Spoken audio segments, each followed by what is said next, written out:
Matt Meehan here Oh, for Irish he's Boxing Com gone. Association with Winners Win. The Gal. Paddy Gal does what Paddy Gal wants. It's like Stone Cold Steve Austin. Well, You know what I mean? Like when he comes into the ring and like he like cracks the beers open and then he's like, yeah, awesome 316, blah blah blah.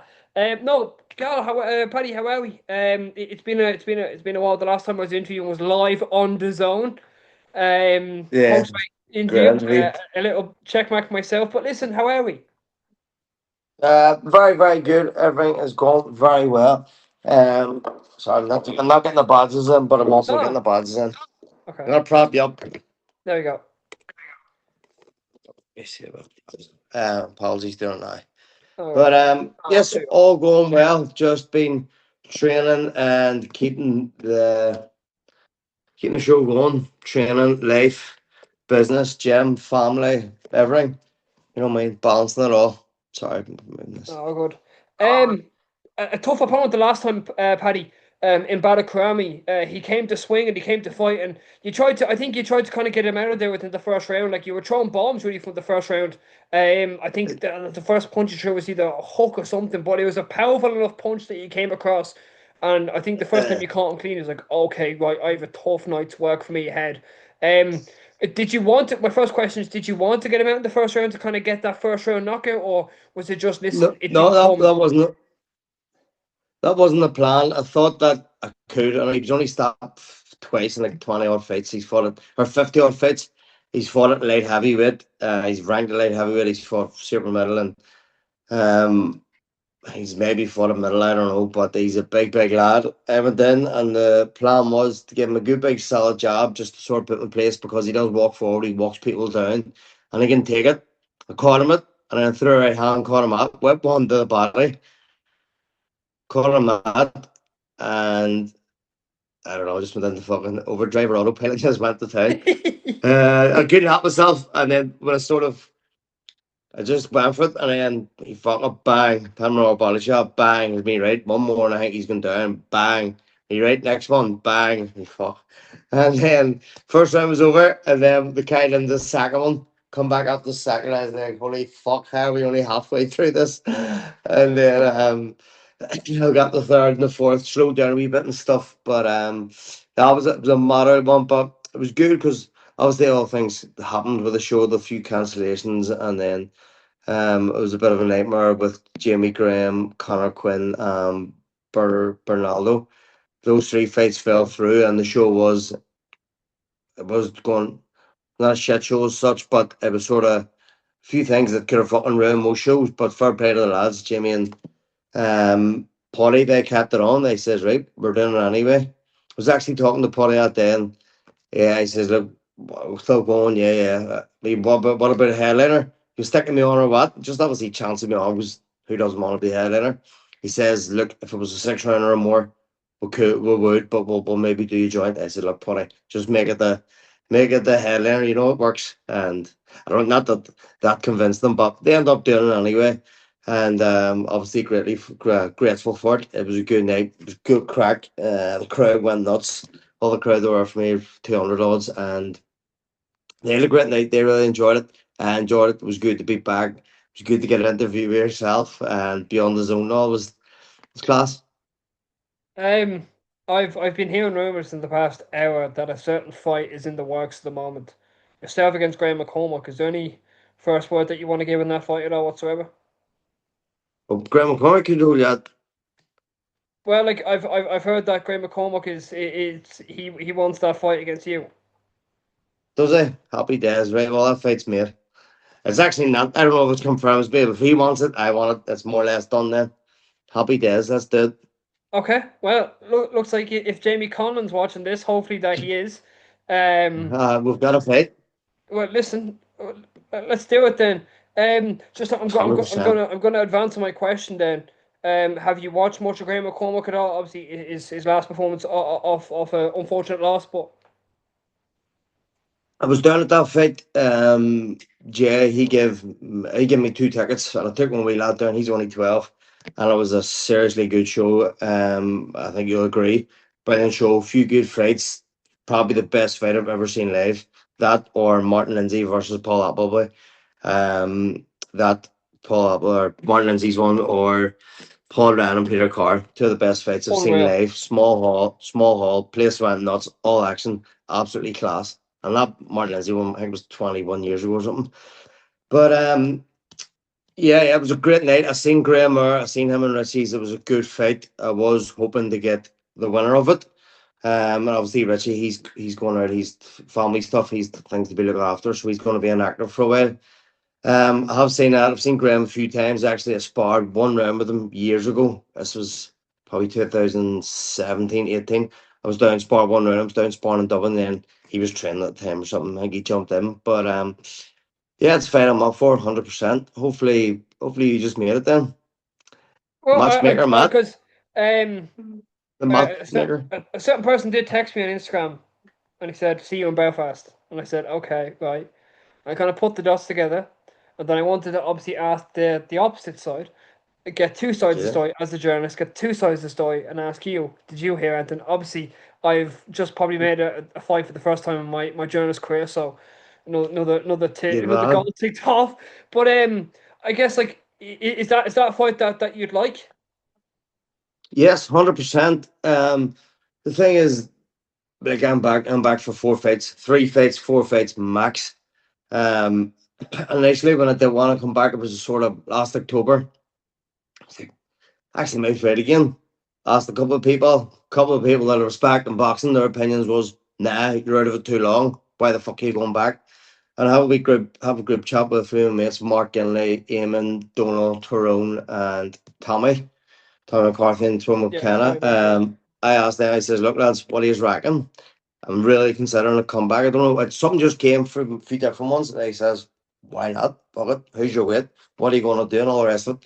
So I wanted to come back, sort of steal it in a way, and just do like a 4, a 6, and an 8, just for a wee bit of closure against whoever, probably the easiest possible. Then we got more into it. And I think like being a boxer and being someone who wants to do well, not just me, anyone, unless you're a journeyman, you're in it to try and improve one way or another. I was like, fuck it, I'm going to go as far as I can here. I want to get something good. So this fight is a good fight. First of all, it's domestic. I think he won the super middleweight Irish title or Celtic title, wasn't Yeah, Celtic. it? Celtic. Graham. Yeah. So he's won that. He's been a champion before. He's been around. He's had a few good fights against a few domestic fighters. So I think it's an absolutely great fight. Stylistically, it's good. It'll be good to watch. Two Irish boys rather than me fighting someone for tickets and for the show as well. Because if I say I'm fighting someone from England, just say someone who's won a Southern Area title in England, and people from here go, yes, we don't live in fucking Southern Area, where the fuck that is. We don't live there, so we don't know who that is. I'm fighting Graham McCormack from down south. Fuck, I've seen him before. Yeah, that's a good fight. It builds up for people to be more interested, go and watch and stuff as well. I know you had a few dates fall through, unfortunately. I know you kind of said that there's no way day that was planned, and I think there were 2 or 3 other dates. Just if please, if you can, to kind of go more in depth in what the information was and that, and who were they possibly against? Yeah, right. So my you might know some of us already. You're probably asking a rhetorical question. You don't need an answer, Yeah. but I'll answer anyway. Right. So they didn't fall through. I wasn't let down as such or at anything like that. So I'm my own manager now, and like I said, I want to be in and out of here. I want to steal it, but I want to be in there. I want to get my 3 or 4 fights within 7, 8 months, 10 at the most. So I had one. It was on a Sam Kinnock show in Scotland, and then I changed it. I got it. We had good agreements and stuff, and then I just changed it because it just didn't suit me for other reasons. And then I had the 30th of May down in Dublin against Sean Murray. Sean Murray. That was made. That was done. And then after his fight, it was with your big man. What do you call him? Joshing Tracy. Yeah. Sean Murray's fight with Austin Tracy. That's why I was down.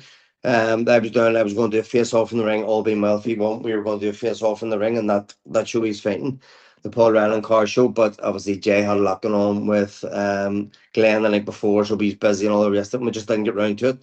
And then the fight was in doubt and stuff. And then I was also offered one in London. I was going to the show, supposed to be your call, but I could change that different venue. It was on the 2nd, so it was last week. the 2nd of May. So a few things did chop and change, and then the 30th of May, and then this one on 26th of June could have been on the 19th, and it was just too close to happen. Just for promoters, it was just too close for comfort to be on the one on 30th of May and the 19th of June. So the which was going to be the 19th of June, so I picked that one, but it ended up changing the week later. So could have done them, but I'm happy enough where I am now. And then I got offered the other one in July, but that's changed to, and I had to knock back. That's changed to a later date in the year. What's that one? Come on now. Yeah, we'll have to take a wee bit. I'll tell you, as much as I can, not for my sake. I don't care. I'm fucking open book, just for other people's that are organising stuff. Like, the bit of secrecy I don't want to tell too much. You probably know it. You probably know it all, Matt. You probably know Mystic Matt. I'll leave it to another day. No comment. No, but I guess it's nice being back though. To kind of get that find a bit of closure, because I was talking to, obviously, I was talking to Luke and Jay there earlier on, and they kind of want closure as well in their career. So I guess it's kind of nice for you to be in that position to want closure and to have the opportunity to get that closure. Yeah, 100%. That's why I done it. You go back in any interview I've done the last 4, 5, 6 months. It's the same kind of thing. I just wanted it for me. Like, I don't need to do it. Like, I want to do it. It's not come back. Haven't come back from money or all the rest of it, or desperation for the buck and the attention. And like, I just done it for myself. Something that I needed to do. Something that it was so far away that I would never absolutely go near it again. For a while in the last year and a half max. Maybe about the last year, it's just sort of something there. And then Michael McKinson, I jumped in. He was over sparring Gary and a couple of lads, and then it was his fight with him. This actually was my last one, 2020. That fell through, and that was me. I was like, done. It was the year after my first last fight against Jenkins. He made him was supposed to fight, and it didn't happen. And he was over sparring Gary, and I said, "Look, for time's sake, we'll jump in." We had a laugh him then, done one round, fucked off at the end of it, but felt good. And I was like, maybe I think I was maybe we seed planted in a few different things of people talking, then seeing things, and like underachieving, like massively underachieving what I could have made or what I could have done in pro boxing. It was just sort of eating at me, and something that I really wanted to do at some point. And then I stopped drinking there October 2024, and then it was not far off a year because I went away with the lads. Then I come back, and it was the anniversary as such of being off the drink, and then I just sort of trickled in a wee bit, and it was like a week or two later, and then that's what I said to the lads, I'm seriously considering a comeback. They asked a few questions, and they were all for it right away. Bang, go for it, why not? Class, do this, do that, and then it's just something that I wanted and needed to do. And I'm glad I'm doing that. I guess it was nice even posting the small teasers on Instagram with you and the pads and shadowboxing. Yeah. People kind of trying to guess like what's going on here, and I remember seeing a few comments like, "Oh, is this fella going on one of them WH promotion shows or something along that to get one last run?" Is that right? No, let's see what happens. But it's if you were to make one fight, fantasy, past or present in your career, one more fight, would you make that fight in the falls back again if you could? Would I fight Jenkins again? Yeah, if you could. 100%. I'm doing proper this time. Get him there, drop them. I'll drop them and keep him down next time. Yeah, that wouldn't be. I don't know. I've actually never thought of that. Miguel Cotto's probably my most favorite boxer to watch and follow, and just everything about him and stuff. Don't know if I want to fight him because he'd fucking empty me. But the Jenkins fight, I would take that again if it was to come about at 100%. I'd go for it, no problem. Obviously considering what that was, if they put the British and Commonwealth title on the line, well, more the Commonwealth British would be nice to have, like, but the Commonwealth where it's at, if they put that on the line and give me a fight, I'd be all over it. Would you want I don't think he is. I think he's lost his license. Would you want a title fight at the end of this kind of? Yeah, so that's the plan as well. Respectively, like, I want to come in and do as much damage as possible, not damage as in bad way, but as much get as much as I can out of this. Not just double. It'd be nice to get a few quid obviously as well. But see if I can get in, I get myself a wee BI Celtic title, or I can get myself like maybe an Irish title. Paul Ryan holds that. Maybe that's a fight could be happening as well. Or or someone. Yeah, well, that's not fair. Obviously, he's Irish Yeah. champion unless he relinquishes it. But or like an intercontinental, something like that, something big, because I got a BI Celtic and a British boxing board. Sorry, the kids coming in. If we get one, I got them 2 times, but if we get an Irish, should be good. But like I see Tommy and I see Tyrone and I see loads of people, obviously Burnett and Frampton and Lewis. They've got world titles. That of course would be nice, but very unlikely. But if I get myself like an intercontinental, one of them nice belts, like a big red belt or a big WBA belt, intercontinental or whatever. Do you know what I mean? If we get 1 or 2 of them, that'd be great. If I could achieve that in 4 fights. So Jack on Box Rocker, well, I've actually got an Irish title, but I'm ranked 13, I think it is, in Britain at light middle. But I'm going to box at middleweight. I was thinking light middle, and then I was like, fuck that. That's too much weight to be losing.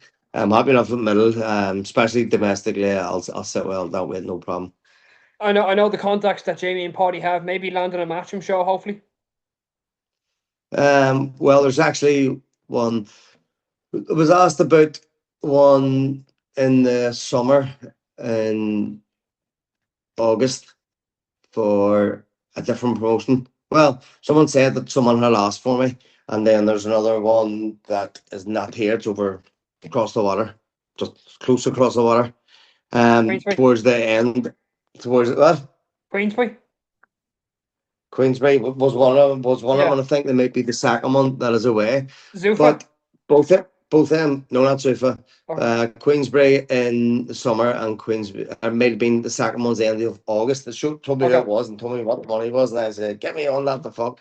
So hopefully I can get one of them big fights. Like obviously I came here to get 3 wins, 4 wins, and go. Like take a wee bit of risk and take a hard fight, but I'm not going to take something that if someone came and offered me fucking Miguel Cotto, for example, I'd say no. Do you know, and not just for the money and stuff, because money comes and goes. Say you're going to get maybe $1 million, like, but someone comes and says there's fucking 50 grand or whatever. Say like 50 grand is a lot of fucking dough. But I'll get a couple of holidays and the fucking missus will paint the house and get new fucking sofas and that'll be gone. And then I'll have to live the rest of my days going, fuck, I took a risk and it's still suffering now the way I did for years because of the Jenkins one. Yeah. So a couple of good fights that I hope either one of them can come off. And domestically, the crack. There's Shawnee Murray, there's Peter Carr, there's Paul Ryan, there's Owen Lavin, there's Shawnee Murray, There's and loads of then lads in there's that Richard division. O'Leary. There's loads of lads in that division. And they're good. So I mean, you look at all hopefully put me in there as well, but you look at them all and you go, tell you what, that's a fucking great, that's a great packed out weight. I guess it's kind of more of a smash and grab job for you. Yeah, that's it. Like I said, I'm not trying to come in and steal and stuff, but I've trained for it. I've got the head in the game. I've really put the effort in, and coming back, not being big headed, being modest as possible. Obviously, I'm a good name in boxing still. Not a fucking huge superstar, but I'm a well known person in boxing, which is good, and it's got me. Nice person. Like when I rang. But when I rang, once I found out my medical was all good, and me, boom, medical good, bang. Next, picked up Jamie, what's cracking, coming back? Have you got a show and all? He says, yeah, why, who you thinking? I says, me. You serious? Yeah, this was just like the end of December. I says, yeah, 100%. And he says, why? I just told him briefly about things. He's like, right, fuck it, you're on the show. So within minutes, had my own fight, and then there I've got 4 dates on top of that. Maybe another couple. So it's good that way rather than just trying to get on here because I don't know who I am. Maybe one no, and maybe I won the fucking All Ireland when I was a kid or whatever. So fix the name on boxing, obviously on my background. I've served my time, so it's good that way. Paddy Gallagher, and that I really appreciate it. June 26th, the Waterfront Hall back in the beautiful city of Belfast. Sound like Paul Brown now, fuck's sake. You do it better. Yeah, what a guy. Now listen, I will see you June 26th in Belfast, live on a big platform, yet to be announced, hopefully announced very, very soon. You can catch myself and Gally on the broadcast, me talking, him fighting, and the rest of them fighting as well. And Gally, on that note, I'll see you in a bit. 100%. Good man.